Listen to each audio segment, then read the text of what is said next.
All right, I haven't had you go into your book creator in a long time, but hopefully, or this is a reminder to go in your book creator and add some events of things that have happened so far. Today we'll read chapter 13, 14, and 15. So follow along as I read. And here we go. Chapter 13. Sometime later, the man in the yellow suit slipped down from the saddle and tied the Tuck's old horse to a bar of the Foster's fence. He tried the gate. It was unlocked. He pushed through and strode up the path to the door of the cottage. Though it was very late now, almost midnight, the windows glowed golden. The family had not gone to bed. The man in the yellow suit took off his hat and smoothed his hair with long white fingers. Then he knocked at the door.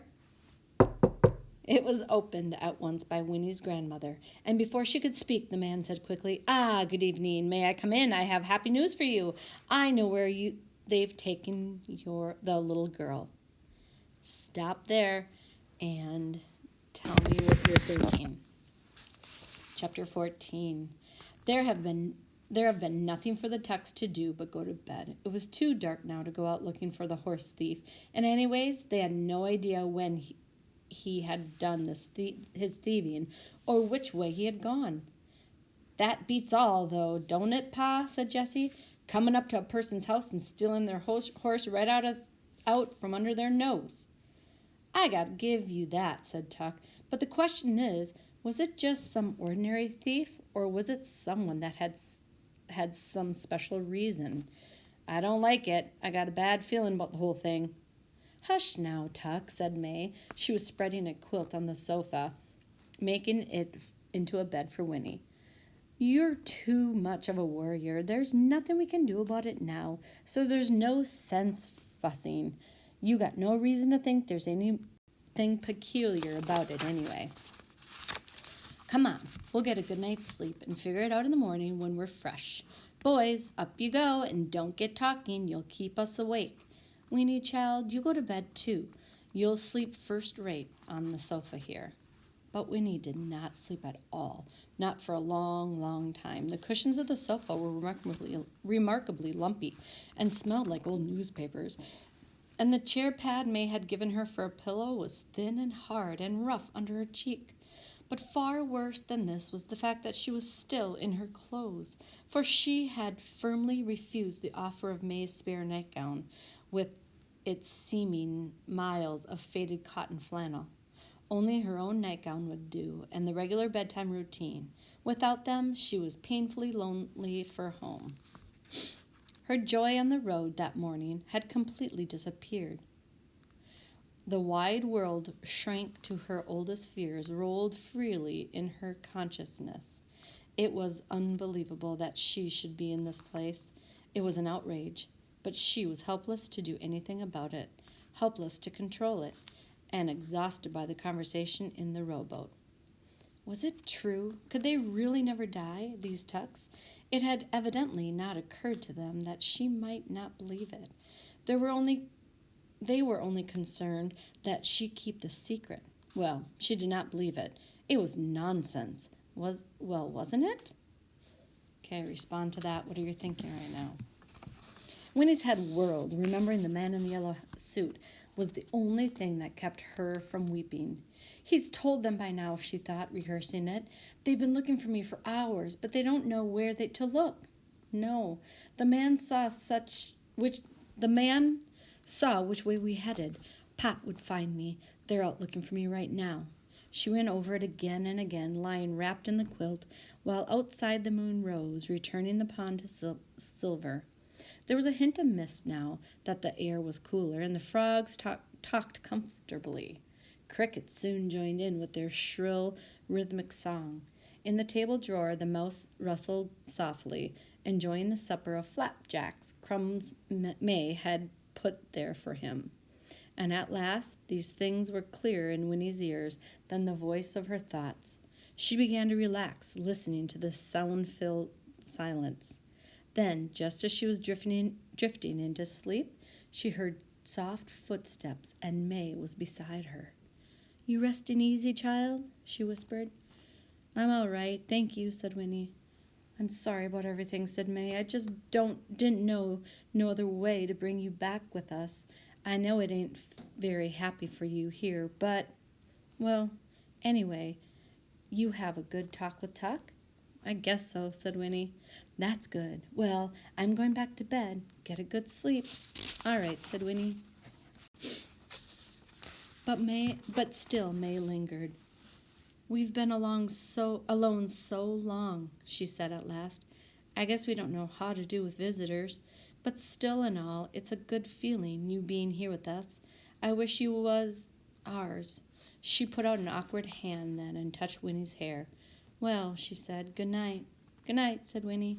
Tuck came, too, a little later, to peer down at her anxiously. He was wearing a long white nightshirt, and his hair was rumpled. Oh, he said, you still awake? Everything all right? Yes, said Winnie. I didn't mean to go disturbing you, he said, but I've been lying up here in here thinking I ought to be setting out here with you till you went to sleep. You don't have to do that, said Winnie, surprised and touched. I'm all right. He looked uncertain. Well, but if you want something, will you holler? I'm just in the next room. I'd be out here like a shot. And then he added, gruffly, it's been quite a time since we had a natural growing child in the house. His voice trailed off. Well, try to get some sleep. That sofa there, I guess it ain't the kind of thing you're used to. It's fine, said Winnie. The bed's no better, or I'd switch with you, he said. He didn't seem to know how to finish the conversation, but then he bent and kissed her quickly on the cheek and was gone. Winnie lay with her eyes wide. She felt cared for and confused. And all at once she wondered what would happen to the Tucks when her father came. That's where I want you to stop and respond. Respond to the highlighted words. And all at once she wondered what would happen to the Tucks when her father came. What would he do to them? She would never be able to explain how they had been to her, how they made her feel. She remembered guiltily that at supper she had decided they were criminals. Well, they were, and yet... And then a final visitor made her confusion complete. There was a creaking on the loft stairs, and Jessie was looking down at her, very beautiful and eager in the faint blue moonlight. Hey, Winnie Foster, he whispered. You asleep? This time she sat up, pulling the quilt around her in sudden embarrassment, and answered, No, not yet. Well, then, listen. He knelt beside her, his curls tumbled and his eyes wide. I've been thinking it over. Pa's right about you having to keep the secret. It's not hard to see why.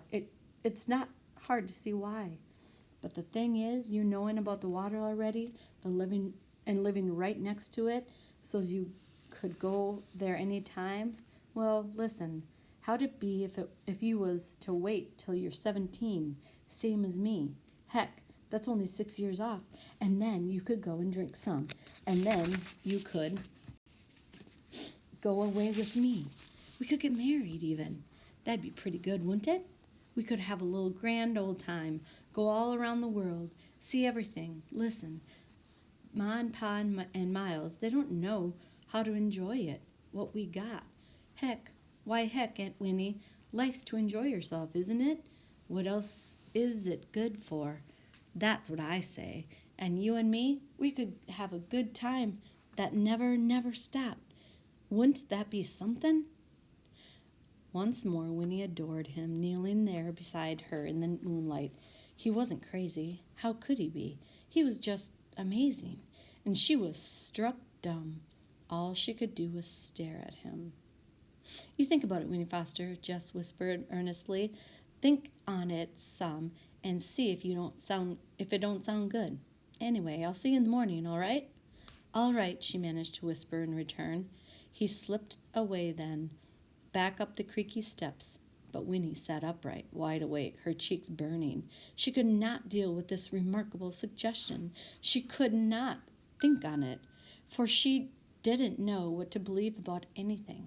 She lay down again, finally, and stared into the moonlight for another half an hour before she fell asleep. Now, Stop and respond to that. And stared into the moonlight for another half an hour before she fell asleep. Chapter 15. In Tree Gap, the same moonlight silvered the roof of the Touch-Me-Not cottage, but inside the lamps were burning. "That's right," said the man in the yellow suit. "I know where she is." He sat back in his chair in the Foster's spotless parlor, crossing his long, thin legs, and the suspended foot began a rhythmic jiggling. He hung his hat on his knee and smiled, his eyes nearly closed.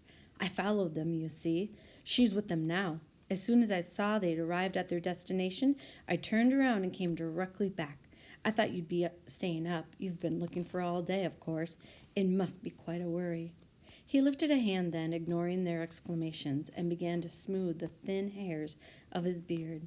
"You know," he said thoughtfully, "I've come a long way looking for a wood exactly like the one you've got next to here. It would mean a great deal to me to own it." Stop there. What do you think he's thinking? It would mean a great deal to me to own it. Respond to that in the comments. "And how pleasant to have neighbors like you. Now, understand, I wouldn't cut down many of the trees. I'm no barbarian, you can see that. No, just a few. You wouldn't find it differently at all, really." He gestured with his long white fingers and smiled, his face crinkling pleasantly. We'd be good friends, I think. Why, the little girl and I, we're friends already. It would be a great relief to see her safely home again, wouldn't it?" He clicked his tongue and frowned. "Dreadful thing, kidnapped. Isn't it fortunate that I was a witness? Why, without me, you might never have heard a word. They're rough country people, the ones that took her. There's just no telling what illiterates like that might do." "Yes," he sighed, lifting his eyebrows and smiling again.